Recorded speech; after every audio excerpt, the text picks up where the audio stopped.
Ich war 11 Jahre alt, als ich mit meinen Eltern nach Amerika auswanderte.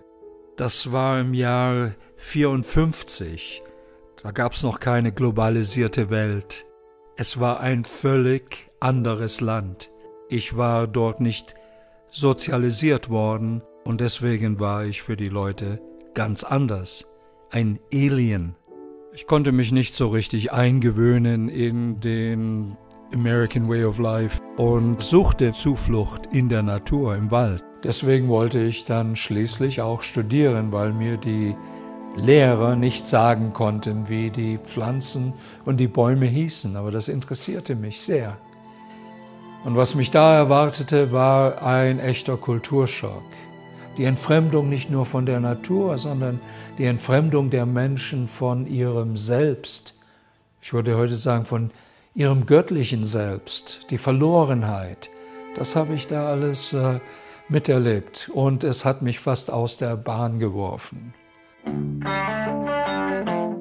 das war genau die Zeit, als die Blumenkinder auftauchten. Das war wie ein frischer Wind und dann kamen die Studentenunruhen. Es war auch die Zeit, wo so etwas von der amerikanischen Hoffnung starb, als Kennedy erschossen wurde.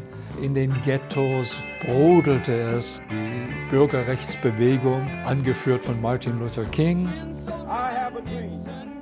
Diese Kultur ist nicht eine normale Kultur. Amerika ist nicht ein normaler Staat. Amerika ist ein Bekenntnis. Amerika ist ein Kult. Ich habe das Buch geschrieben, weil eben ich den Eindruck habe, dass wir ein falsches Bild von Amerika haben.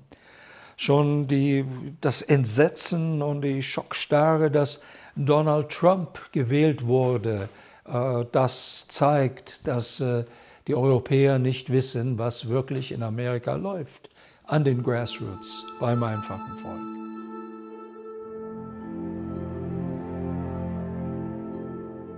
Mein amerikanischer Kulturschock von Wolf-Dieter Stoll.